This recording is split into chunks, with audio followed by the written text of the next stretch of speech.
आज अपनी इतनी ज्यादा जनसंख्या है तो जैसे उसका वर्णन बोझ के रूप में हो सकता है, वैसे हम ये भी कह सकते हैं कि हम आज डेमोग्राफिक डिविडेंड की स्थिति में है।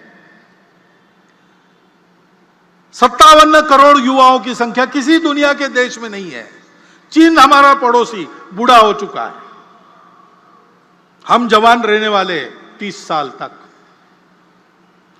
जनसंख्या का विचार दोनों रूप से हो सकता है, वो एक साधन भी है, और एक परिस्थिति में विचार करता है तो एक बात लगती है, दूसरे परिस्थिति में विचार करता है दूसरी बात लगती है।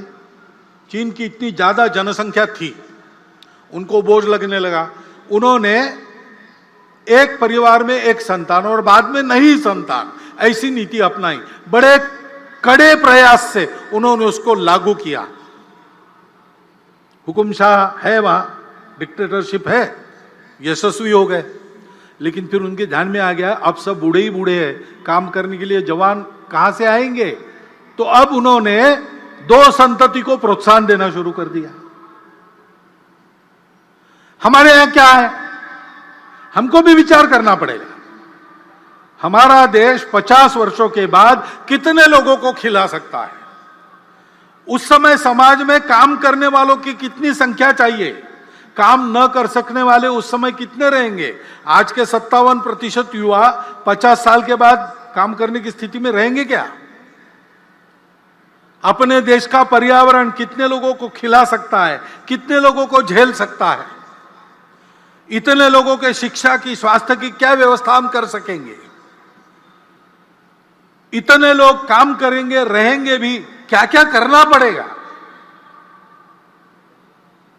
और केवल देश का प्रश्न नहीं है, जन्मदात्री तो माता होती है, वो हमारी मातृशक्ति का सशक्तिकरण हमने कितना किया है, उनका स्वास्थ्य कैसा है, उनको उनकी इच्छा क्या है, उनकी आवश्यकता क्या है, परिवार की भी आवश्यकता होती है, परिवार का भी विचार क्या है।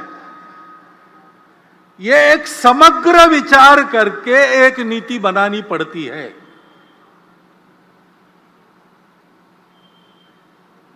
हमने ऐसी नीति बनाई कुछ वर्षों पूर्व, भारत सरकार ने बनाई, और 2.1 ऐसा एवरेज संतान, हमने उसको इतनी अच्छी तरह लागू किया, दुनिया को भी ये उम्मीद नहीं थी, वो आश्चर्य कर रही है। उससे भी नीचे हम आ गए 2 तक। लेकिन बहुत नीचे आना भी गड़बड़ होता है, क्योंकि घर के बच्चों को सामाजिक व्यवहार का प्रशिक्षण परिवार में मिलता है। परिवार में संख्या चाहिए, अपने बराबरी के भी 2-3 लोग चाहिए, ऊपर के भी चाहिए, नीचे के भी चाहिए। तो सबसे बात कैसे करना, सामाजिक संस्कार कैसे होता है, अपने अहंकार को कैसे संयमित करना पड़ता है, ईगो मैनेजमेंट कैसी करनी पड़ती है, ये सारी बातें सीखनी पड़ती है। उसके लिए परिवार की संख्या भी चाहिए, और जनसंख्या बहुत कम हो गई तो फिर बढ़ना बंद होता है, तो समाज के समाज लुप्त हो जाते हैं, भाषाएं लुप्त हो जाती है। कितनी भाषाएं दुनिया की, बोलने वाले नहीं रहे, भाषाएं समाप्त हो गई। और इसलिए ऐसा समग्र विचार करना चाहिए।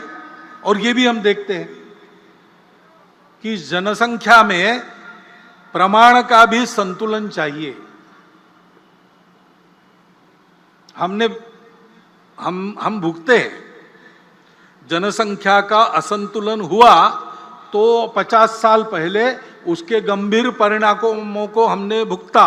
और केवल हमारा ऐसा हुआ ऐसा नहीं, आज की तारीख में पूर्व तिमोर नाम का एक नया देश बना, दक्षिण सुदान नाम का नया देश बना, कोसोवो बना। जनसंख्या में पंथ संप्रदाय के प्रमाण में अंतर आने से नए देश बन गए, देश टूट गए। यह असंतुलन, जन्मदर एक भाग है उसका, लेकिन जोर जबरदस्ती या छल कपट से, लालच से मतांतरण, यह सबसे बड़ा फैक्टर है। और जहां सीमा पार से घुसपैठ होती है, वहां घुसपैठ से भी यह होता है। उस संतुलन का भी ध्यान रखना देश हित की दृष्टि से अनिवार्य बात है।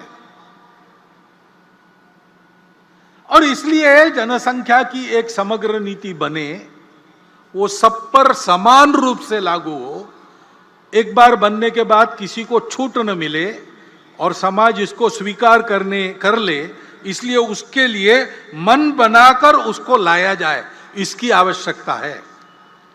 क्योंकि फिर से समाज में अगर उसको नहीं माना तो नीति क्या करेगी?